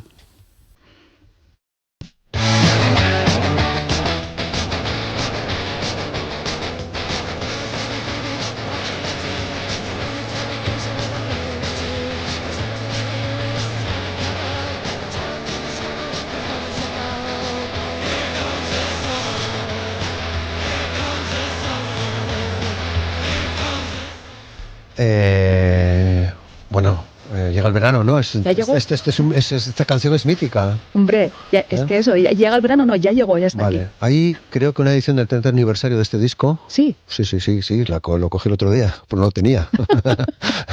Es que me vino de fábrica ya. Tenía una versión que hicieron Siniestro Total, Dios salve al consellero, que no es un botafumeiro. Buenísima versión de Los Undertones, que me parece muy apropiada para abrir este tiempo de verano. Bueno, es que además ese disco que comentes, en mi casa siempre sonó mucho, o sea, siempre fue un clásico. Además no solo está Los Undertones, que de hecho esta canción no sale. Es un recopilatorio, ¿no? Es un recopilatorio vale, sí, de una película que yo ni siquiera vi, o sea, el disco siempre lo tuve en casa, Y de los Undertones sí que está el clásico Teenage Kicks, Sí. pero luego otra cosa muy verano también de ese disco es el Rockaway Beach de los Ramones. Bueno, pero hay alguna más ahí en ese disco, creo recordar.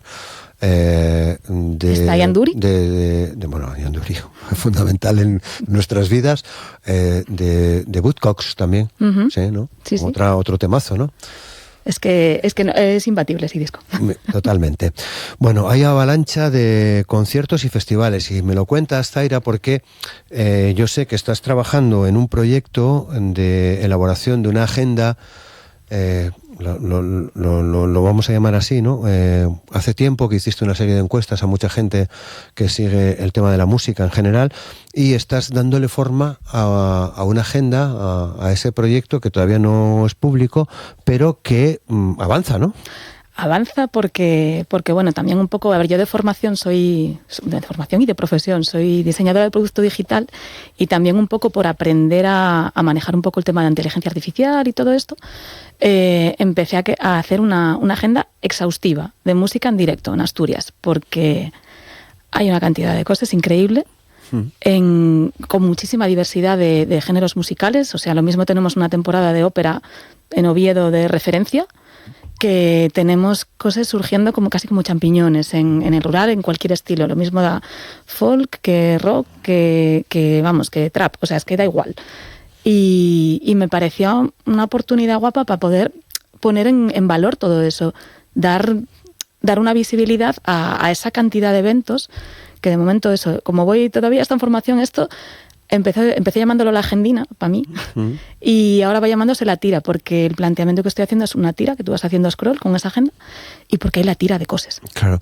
Bueno, yo tuve la oportunidad de ver algunas cosas, sé que hay otra gente que lo ha visto también. Claro, el planteamiento está muy bien porque además aportas mucha información. Algo más que decir que no sé qué grupo toca en no sé qué sitio. Bueno, aporto lo que encuentro por internet. O sea, yo lo que estoy experimentando un poco es cómo coger esa información, porque además está muy fragmentado. Puedes seguir en Instagram a la sala de conciertos que tú quieras o al grupo que tú quieras, puedes buscar en la página del ayuntamiento de no sé dónde, puedes ver un cartel por la calle.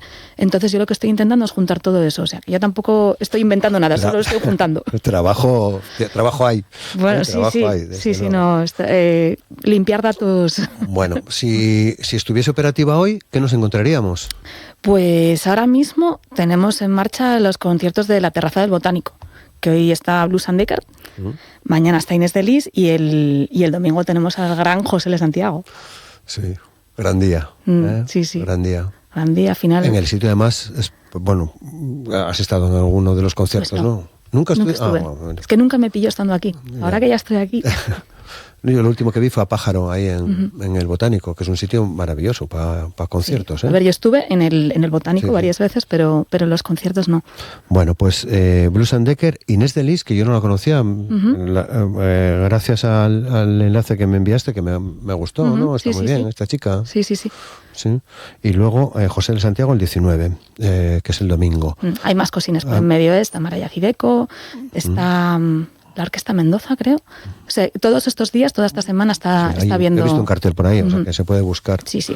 Porque, claro, esto en Gijón, pero si vamos abriendo un poco el foco, Avilés, Pravia... Está el Intercéltico ahora mismo, Avilés, Pravia, Corbera, que está, un estilo de música totalmente diferente, pero no deja de ser música en directo y eventos en los que podemos participar. Está el Bombastic también, eso, cambiando completamente de género. La última edición dicen en Asturias, ¿no? Eso dicen, también lo dijeron el año pasado, así que no lo sé. Yo, aún no siendo el tipo de música que más me gusta, cuantos más eventos hay aquí, pues muchísimo mejor. Sí. La biodiversidad también vale la música. Pues claro. Y está el Tiempos Nuevos, que tenemos ahí en Oviedo funcionando en el patio de la universidad. Yo ya estuve la semana pasada viendo a Troya, que Troya ahora son lo que antes era Elena del Frade, que es ella misma, Elena del Frade, con su grupo, que simplemente cambiaron de nombre. Y estaba también Repion, a Repion no me pude quedar. Y eso, esta semana están... ¿cómo se llama? La Blackie y el Bach. Eso de más trap, o sea, yo no es mi palo, pero jolín, está ahí. Además son conciertos gratis, abiertos, que puede ir cualquiera. Y la semana que viene van a estar los Yolos y etc, que ahí sí que sí me pilla cerca. Vale, los Yolos tienen por lo menos dos creo que tres. 3 discos ya, ¿no? ECED seguro que tienen 3. Bueno, yo los 2 por lo menos yo los conozco. Pues son contundentes, ¿no? Hombre. Merece la pena. Yo creo que sí. Estarán en el patio de la universidad, en la calle San Francisco, en Oviedo. A partir de las 8 de la tarde, todos los jueves. Y gratis. Miércoles, todos los miércoles. Miércoles y jueves. Yo la semana pasada fui de jueves. Vale. No lo sé. Los yolos es el día 22, ¿no?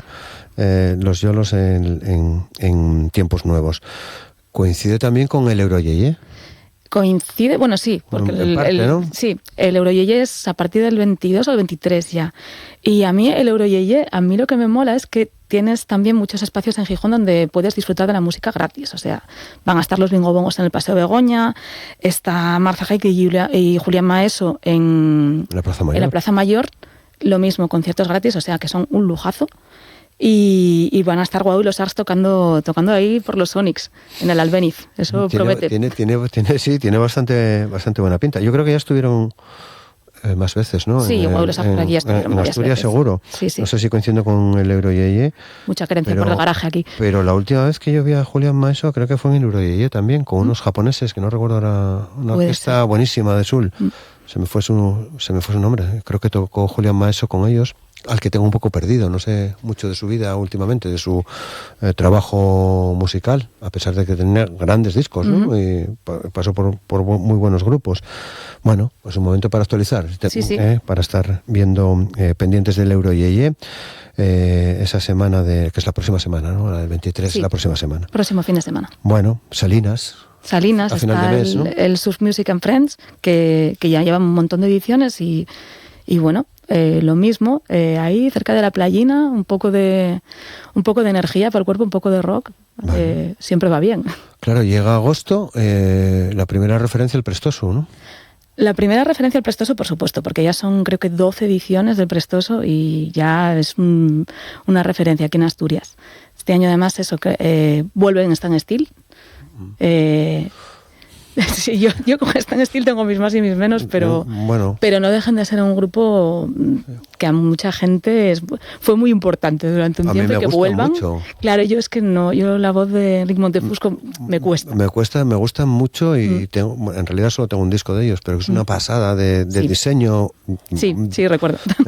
No sé si es su primer disco, no lo estoy ahora seguro, pero... Puede que fuera el primero, sí. Pero tiene, a mí me encantan. Sí, no, a ver, son artesanos del sonido. Montefusco sí lo vi también me gusta. Ya te digo, es que me cuesta la voz. Musicalmente me encanta. Se bajaron del escenario y se mezclaron, fue alucinante, en un Vime, antes del COVID.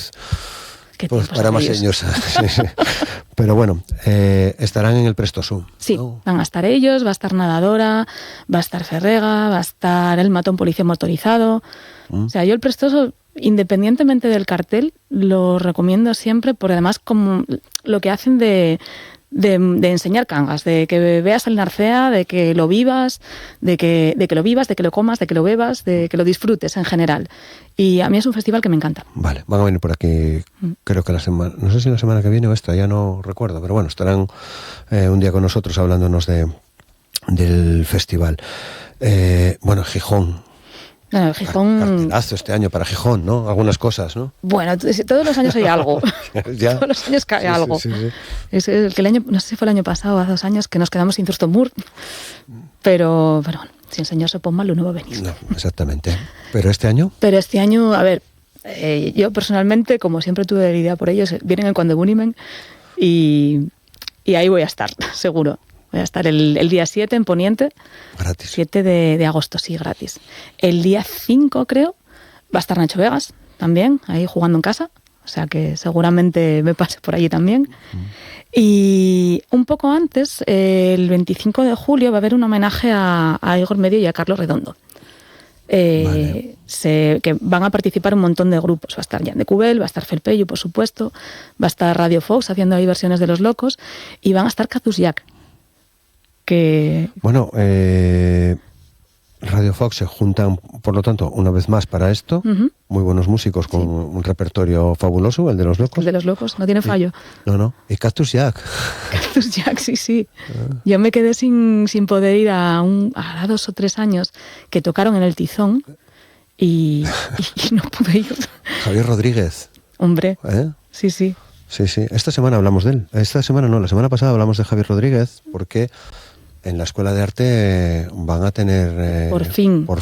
Tú vienes de esa escuela, sí, ¿no? Yo vengo de esa escuela. Y de esa época también, ¿no? Más o menos. Un poco después que Javi. Javi estaba... O sea, tenemos amigos comunes. Y Javi es profesor, ¿no? Ahí en la escuela, creo, ¿no? No lo sé. Ahí estoy un poco perdida, pero sí que lo recuerdo de verlo cuando estaba estudiando foto allí. Creo que era foto. Y sí... es de estas cosas que me quedé un poco con la espinina clavada desde la otra vez y bueno, no va a ser, no creo que vaya a ser canciones de Cactus Jack al uso, o sí, no lo sé, pero desde luego sí voy a estar allí el 25 de julio. ¿Por qué es importante que esté Cactus Jack, Zaira? Porque al final hay momentos de la vida en la que hay canciones, o sea, hay grupos que te pega fuerte. O sea, yo creo que la época, sobre todo de la adolescencia, nos pega fuerte ahí. Tuvieron un momentazo, Cactus Jack, ¿no? Claro, los 90, sí. Bueno, el momento en el que Asturias, digamos, que explotó. Yo creo que la época de lo que se llamó el Session Sound fue una época muy buena, muy prolífica en Asturias, de muchos grupos y mucho movimiento.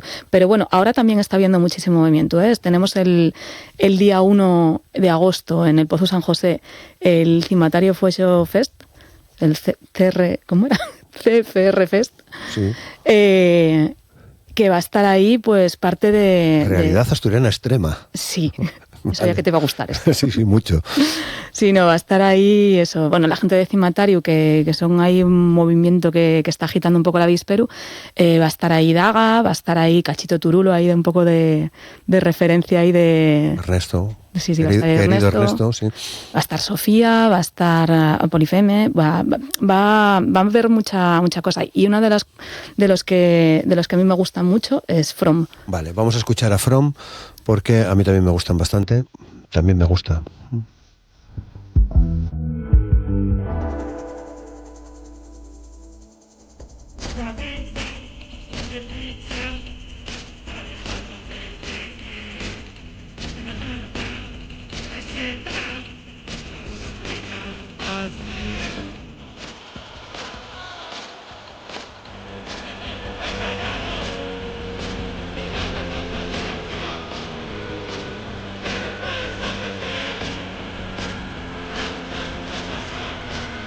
Recuerdo en tu etapa anterior que ya ya hablamos una vez de From, sí, ¿no? Porque la verdad que hace cosas bastante singulares, ¿no? Sí. Tremendamente ochentero, si vale esa comparación, pero del ochentero más oculto, ¿no? Bueno, porque al final, digamos que todo vuelve, ¿no? Lo mismo que en una época, yo que ya tengo una edad, fuimos tirando hacia atrás por los 70 y demás, pues claro, ahora toca bucear en lo que para ellos son, claro, 30, 40 años atrás casi. Claro. Bueno, dices que van a estar, era el primer fin de semana de agosto. Sí. En Turón. En Turón, en el Pozo San José. El sitio ya merece la pena, ¿no? Sí, siempre. Desde luego. Bueno, pues gratis, ¿sabes? O... No va a ser gratis, creo que hay un precio mínimo, no sé si de 15 euros. Además está bien porque la propia gente de Cimatario lo comenta. Están haciendo una entrada lo suficientemente asequible, pero cualquiera es bienvenido de participar con más dinero. Vale. Que me parece que está bien. Bien, vale, bueno.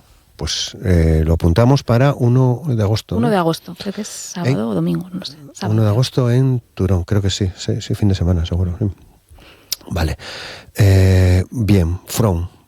Atentos a lo que está haciendo, ¿no? Sí, bueno, aparte de esto que estábamos escuchando, ya debe tener como no sé si 1 año o 2. Sigue haciendo cosas. Yo, que cualquiera que quiera seguir a un grupo, una banda, que esté atento si tienen Bandcamp o algo así, que estén atentos porque ahora mismo no es cuestión solo de que se saque un disco. Ahora mismo la música va saliendo y con tener un poco el oído puesto ahí en internet, seguro que se entera de más cosas. Claro. Bueno, y llegamos ya a los últimos minutos que reservamos para los discos / canción del verano. Ayer en El País, de hecho te lo traje porque me sorprendió también ese artículo, ¿no? sobre la canción del verano que yo no sé si esto sigue siendo así.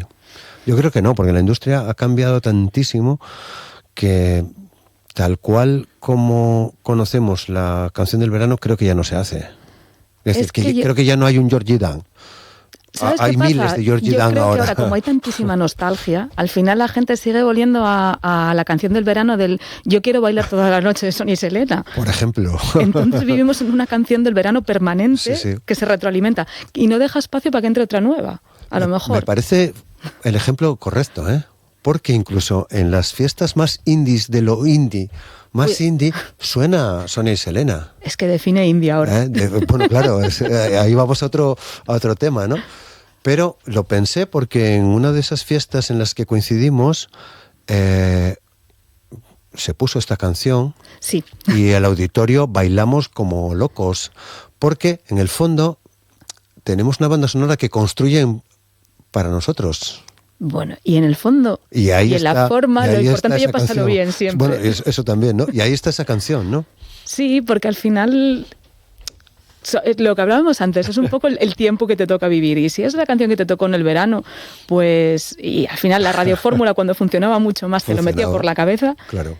Pero y luego eso, esta revisión también, otra vez volviendo a la nostalgia, de los 90. El otro día Troya, el grupo de Elena del Frade, estaban haciendo una versión de Shakira. Cosa que antes... Es que la mezcla que hay ahora, por eso te decía, el define ¿Hay menos indie. prejuicios? Creo que sí, y creo que está muy bien. Que ya era hora, que... Es que no, yo el primer disco era mejor, a mí me gustaba más cuando sacaron la primera maqueta. O sea, todo el mundo como saber un poco más, ¿no? Lo mismo, lo importante es pasarlo bien. Sabes que hay colecciones de discos en las que si buceas te encontrarás con cosas que sus propietarios negarán, aunque las tengan, ¿no? Seguro, conozco unos cuantos. Vale. Bueno, de todas formas, como está muy bien esto del verano, ¿qué discos son para ti, discos del verano? A ver, yo tengo discos que me recuerdan a cuando los veranos eran eternos, cuando podías tener esos veranos de 3 meses sin hacer nada.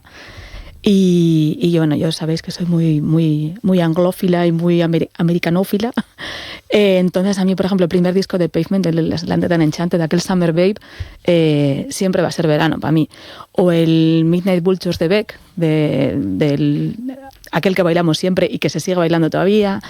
Que lo tocó en Asturias en verano, Beck. En aquel Doctor Music. En aquel Doctor Music, exactamente. Bueno, el que hubo aquí, mira, el otro día estaba leyendo de una amiga que se acordaba del primero que hubo en Escalarre, cuando tocó David Bowie hace 30 años. Bueno, eso ya son palabras mayores. Bueno, había quien pudo estar, qué bien. En este de aquí, en el de Llanera, en el de La Morgan, sí. Que fue hace ya... pues eran 28, 27. Sí. ¿Con Beck? Creo que fue el año 2000, de hecho. Me parece que fue el año 2000 porque fue... Sí. Fui a la rueda de prensa con Beck y Ordovás. Entre otros, por ejemplo. Yo recuerdo que a Beck, yo de aquella hacía un fanzine y me llevó un fanzine y conseguí dar un fanzine a Beck. Es verdad, estabais acreditados también, ¿no? Por el fanzine. Por el fanzine. De aquella, de los festivales que nos acreditaban con fanzine. O sea, yo fui acreditada a Benicassim, al Sonar, al Primavera... Con un fanzine, por cierto, muy buenos. Un fanzine del que sacamos 6 números. 6 números y algunos con disco, ¿no? Sí, 3 de ellos con discos, sí. Un día tendríamos que hacer un especial. Pero bueno, volvemos a los discos del verano que te cortaba con Beck, porque hay otra coincidencia que es común en ti y en mí, que es New Order, ¿no?